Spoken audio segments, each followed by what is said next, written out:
Britain's most flamboyant druid, King Arthur Pendragon, is on the warpath. I'm a Pendragon by name and nature. And Pendragon means battle chieftain, or head dragon. And I am the head of what's thought of as the warrior political arm of the druid movement. It's me who takes the protest. And it will be me that opposes this tunnel by any means necessary if it comes to it. Just take a moment to listen to the silence here at Stonehenge. What you can probably hear in the background is the noise of traffic from the highway 250 yards away. It's not very busy today, but you can still hear it. Not very prehistoric.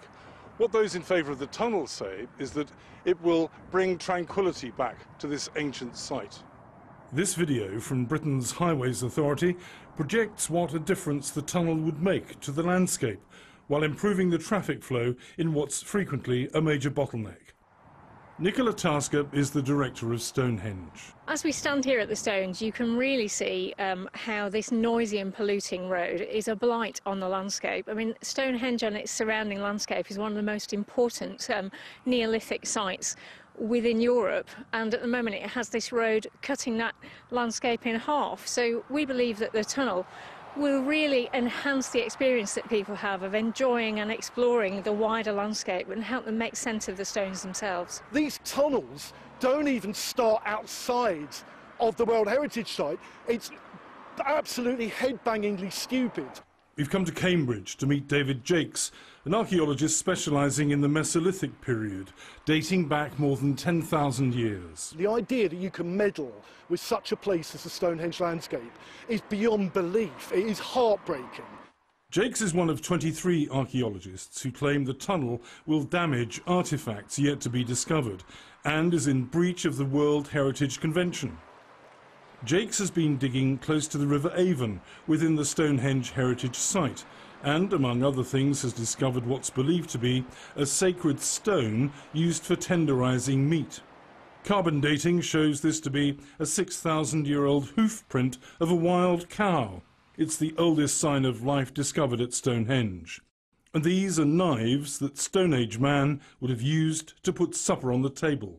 What we've got at Stonehenge potentially is an archive of people managing crisis, whether it's death, whether it's good things in life, but it's going to be climate change, which we know happened in the Stonehenge landscape very early on. There almost certainly were pandemics as well. We've got a natural archive ready and waiting for new science to bring those stories out, and it's all going to go. It's a problem which goes way beyond archaeology. It's a problem about roads, it's a problem about transportation, it's a problem about getting a good solution to a difficult problem. Archaeologist Tim Darvill has spent 30 years working on the Stonehenge site. He's standing at one of the proposed entrances or portals to the tunnel, which he supports. The engineers and the archaeologists have worked together very closely to find places in the landscape where the impact will be absolute minimal.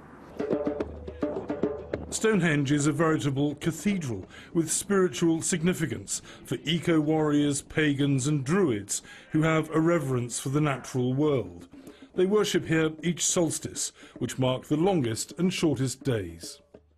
Arthur claims to be a 21st century incarnation of the legendary British king who led the defence against Saxon invaders in the 5th and 6th centuries. He's awestruck by the engineering skills and grasp of astronomy displayed by the creators of this circle 4,500 years ago. The layout of Stonehenge is perfectly positioned to frame the extreme limits of the sun's movement each solstice. It's the very observances of the solstices and equinoxes that Stonehenge was built for that are in danger because of this tunnel proposal. To the western portal, it actually comes up within 100 metres of where the sun sets at the winter solstice. And the light pollution from it will mean that you will never see the sunset and the winter solstice ever again. But Darvill rejects that assertion. That was a concern for some time. However, the engineers working on this have moved the portal to the west, so in fact it's not going to be a problem at all. The battle for Stonehenge will come to a climax soon when judges meet to decide whether to overturn the government's approval of the tunnel project. please do something about it and save this landscape. Because if a country like Great Britain lets UNESCO and World Heritage status treaties down, we can't expect countries that are poorer than us to uphold those standards. Stonehenge director Nicola Tasker admits she's concerned about the judicial review. If the scheme doesn't go ahead as a result of that, it would throw this precious landscape back into probably decades more of uncertainty, and the problems that the road presents in terms of pollution and noise will only get worse.